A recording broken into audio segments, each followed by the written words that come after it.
আশ্বিন মাস পড়তে আর কিছুটা দিন বাকি, বলা যেতে পারে ঢাকে কাঠি পড়তে আর বেশ কিছুটা সময় বাকি রয়েছে। তার আগে কলকাতায় দিকে দিকে খুঁটি পুজো শুরু হয়ে গিয়েছে। আমরা এই মুহূর্তে দাঁড়িয়ে রয়েছি শ্যামবাজার পল্লীর সঙ্গে, যেখানে 64তম বর্ষে এবারে তাদের পড়ছে দুর্গা উৎসব। খুঁটি পুজোর মধ্য দিয়ে তাদের দুর্গা পুজোর শুভ সূচনা হচ্ছে। সেখানে দেখা গেল তাদের খুঁটি পুজোয় এক অভিনবত্ব। রবীন্দ্র স্মরণের মধ্য দিয়ে তারা খুঁটি পুজো সম্পন্ন করছেন এবং যেখানে জীবন্ত রবীন্দ্রনাথ ঠাকুরকেও দেখা গেল।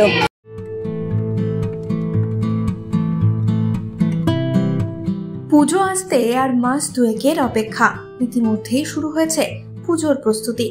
11ই আগস্ট রবিবার হয়ে গেল শ্যামবাজার পল্লী সংঘের খুঁটি পুজো। এদিন কবি প্রণামের মধ্যে দিয়ে খুঁটি পুজো সারল শ্যামবাজার পল্লী সংঘ। 64 বছরে পদার্পণ করছে এবার এখানকার পুজো। এবার তাদের থিম থাকছে বাঁধন। আজকে আপনারা দেখুন রবীন্দ্রনাথের ছবি রেখেছেন, এটা মানে রবীন্দ্রনাথকে সামনে রেখে আজকে আপনারা আজকের পারিপার্শ্বিক পরিস্থিতি যা, সেই পরিস্থিতিতে রবীন্দ্রনাথ, আমাদের থিমের নাম হচ্ছে বাঁধন। রবীন্দ্রনাথ রাখি বন্ধন উৎসব প্রচলন করেছিলেন।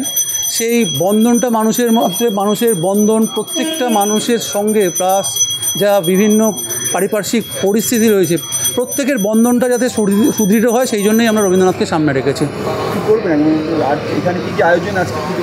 এখানে হচ্ছে সংবেদন নামক একজন ফিজিক্যালি চ্যালেঞ্জ সংস্থা আছে। সেই বাচ্চারা বা মানুষেরা রবীন্দ্রনাথের গান, রবীন্দ্রনাথের আবৃত্তি, এই সমস্ত দিয়ে শান্তির বার্তা দেওয়ার জন্য আমরা তাদেরকে আমন্ত্রণ জানিয়েছি। তারা এসে তাদের ফিজিক্যালি যেহেতু তারা চ্যালেঞ্জ, তারা এসে এই রবীন্দ্রনাথের বার্তা, শান্তির বার্তা দিয়েই আমাদের শারদ উৎসবের 64 বছরের সূচনা শ্যামবাজার পল্লীর সঙ্গে। এবারের বিশেষত্ব আমরা থিম করেছি বাঁধন। পবিত্র বর্মণ, ভাস্কর পবিত্র বর্মণ এবং থিম করছে বাদল। এদের সংবেদন, এদের দুজনের সংমিশ্রণে হচ্ছে আমাদের থিম বাঁধন গড়ে উঠবে এবং একটা কিছু চমক থাকবে, এটুকুন বলতে পারি। আমার নাম সুব্রত ভট্টাচার্য, আমি সম্পাদক। আমি এবং আমার বন্ধু সুমন্ত দে এবং আমাদের ট্রেজারার বাবলুদা, আমরা তিনজন, আরও সবাই রয়েছে, কিন্তু এই তিনজন। হ্যাঁ, এটা সত্যি খুব ভালো লাগলো।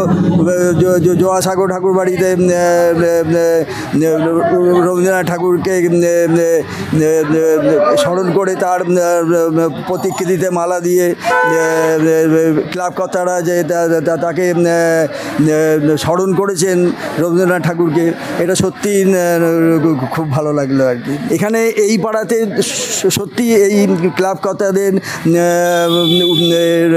এই অনুষ্ঠান দেখে আমার সত্যি খুব ভালো লাগলো আর কি। এখানে সাধারণ মানুষদের নিয়ে অনুষ্ঠান করা হয়েছে এবং এনাদের প্রতি আমার অশেষ ধন্যবাদ রইল এবং শ্রদ্ধা রইল আর কি। এই